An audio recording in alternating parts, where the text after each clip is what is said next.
Assalamualaikum warahmatullahi wabarakatuh. Saya Salman Syarif Ahmad Sitorus STDI, mahasiswa PPG Bat 1 kelas F UIN Syahada Padang Sidempuan tahun 2023 akan melaksanakan PPL P5 di SDN 17 Bilahulu dengan tema Gaya Hidup Berkelanjutan, topik kurangi plastik, hidup jadi asik. Selamat menyaksikan. Wassalamualaikum warahmatullahi wabarakatuh.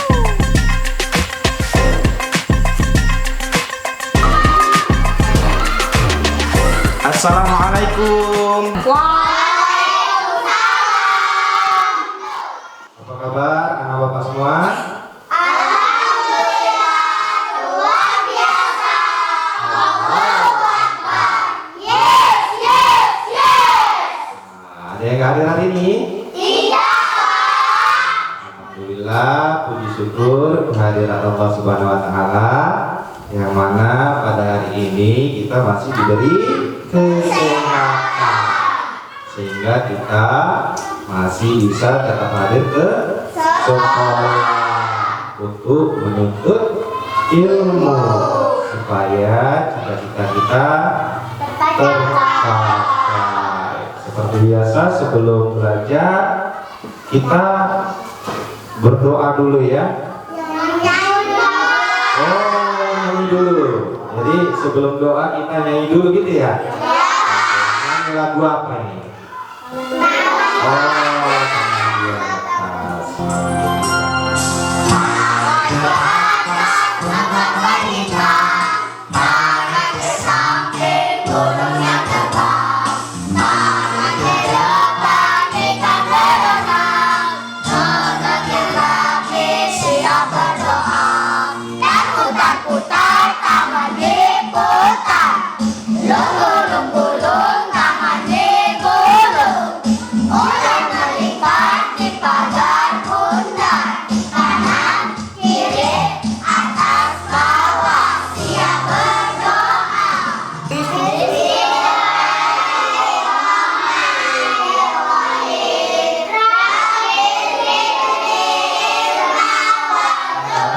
Kita sudah memasuki tahun 2023.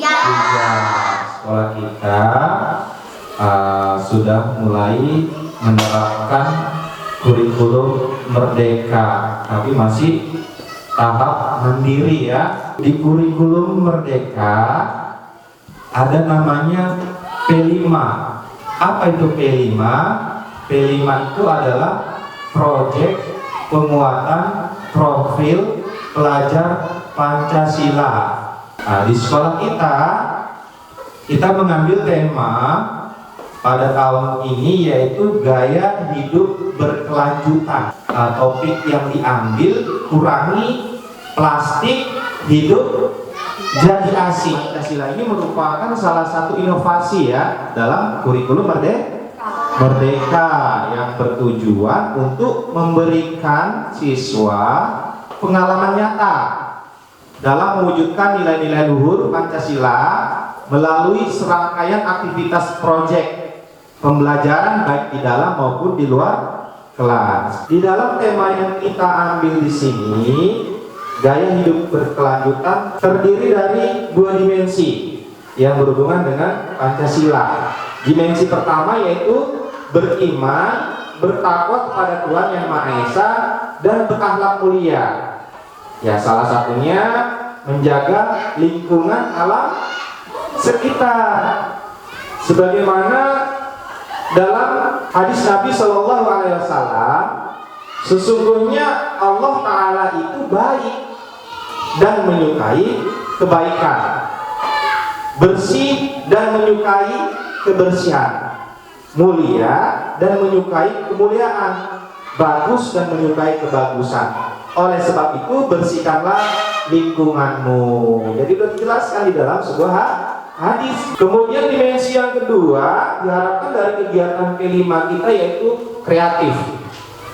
Kreatif di sini nanti setelah belajar ini anak bapak mampu menghasilkan gagasan yang orisinil. Kemudian menghasilkan karya dan tindakan yang orisinil juga. Untuk proyek kita ada beberapa tahapan. Ya, ada 4 tahapan. Dalam tahap pengenalan, kita akan mengenal dulu apa itu sampah. Kemudian jenis-jenis sampah, ya. Ada yang tahu apa itu sampah? Barang atau produk yang sudah tidak terpakai lagi. Iya, sampah itu bisa makanan ataupun produk ataupun barang yang sudah tidak dipakai lagi. Contohnya apa? Iya, botol bekas minuman. Iya, kemasan plastik jajan, plastik makanan ya. Untuk lebih jelasnya apa itu sampah dan jenis-jenis sampah, di sini Bapak akan putarkan videonya.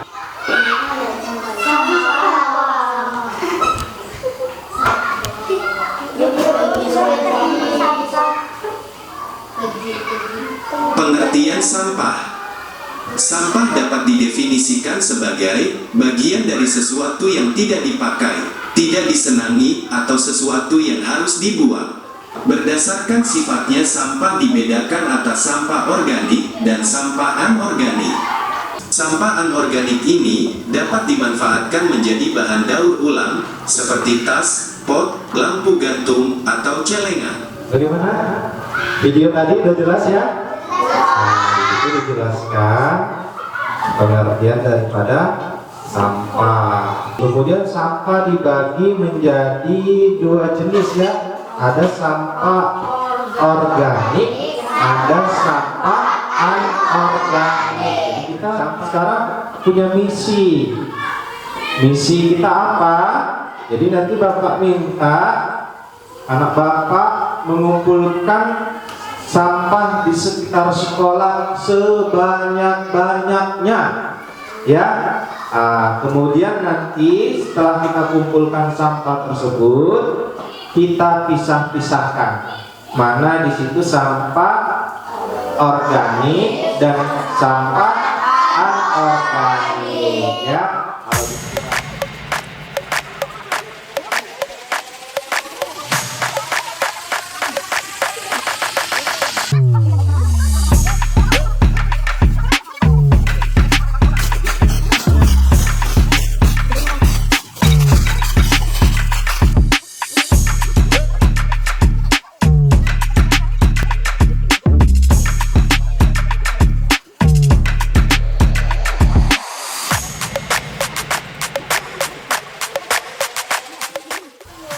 Oke, kita sudah memisahkan antara sampah organik dan sampah anorganik. Ya. Baik anak-anak, sekarang kita masuk tahap yang kedua, yaitu kontekstual. Memahami dan mencari berbagai sumber untuk dilaksanakan dalam proyek kita nanti. Jadi sebelum masuk ke proyek, kita perhatikan dulu sumber-sumbernya. Di sini Bapak akan putarkan video ya. Kemudian kalian buat ide atau gagasan bagaimana cara menanggulangi sampah plastik. Kemudian nanti kita ke TPA, tempat pembuangan akhir sampah ya. Bagaimana, jelas? Masih menjadi masalah pelik bagi Indonesia. Sampah hanya dikumpulkan menjadi satu, kemudian berakhir pada tempat pembuangan akhir. Akan tetapi, timbunan sampah yang menggunung di lokasi tempat pembuangan akhir ini memiliki dampak buruk bagi kesehatan manusia, juga kelestarian lingkungan. Dijelaskan, proses pengelolaan sampah tidak hanya tentang reduce, reuse, dan recycle, tetapi ada aspek lain yang jauh lebih penting, yaitu soal aspek hukum, aspek kelembagaan, aspek pendanaan, aspek sosial budaya, dan terakhir adalah aspek teknologi. Semuanya harus dikerjakan beriringan. Permasalahan mengenai sampah adalah masalah nasional, bahwa pengelolaan sampah harus menjadi prioritas, karena kebersihan adalah investasi, dan selalu ingat, sampah kita adalah tanggung jawab kita. Coba perhatikan, di sini kita lihat sampah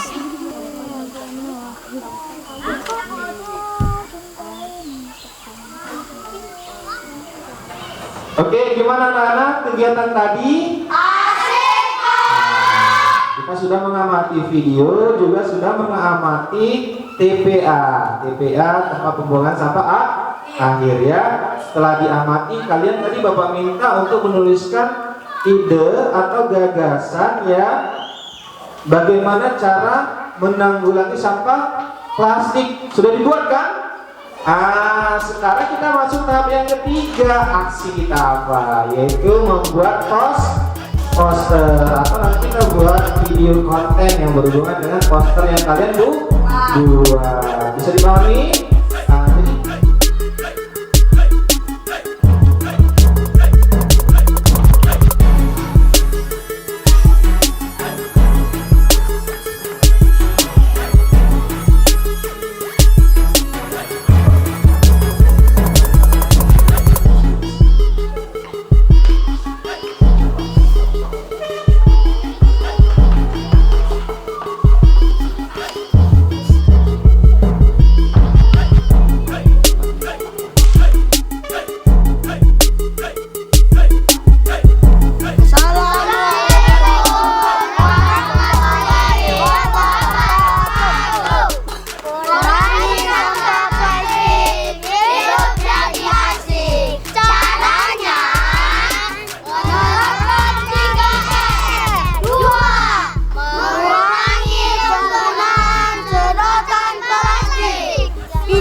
Jadi setelah melalui beberapa tahapan proyek, tahap aksi, kita masuk ke tahap berikutnya, yaitu tindak lanjut dan refleksi.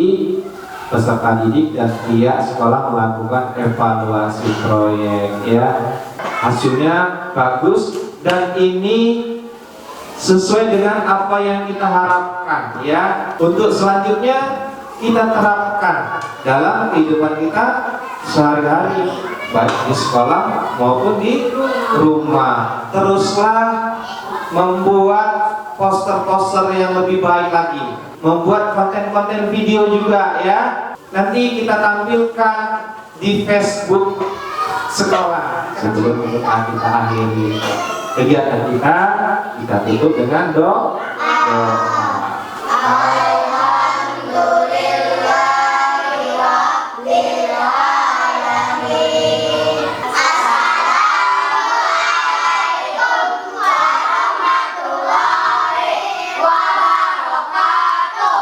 Waalaikumsalam warahmatullahi wabarakatuh.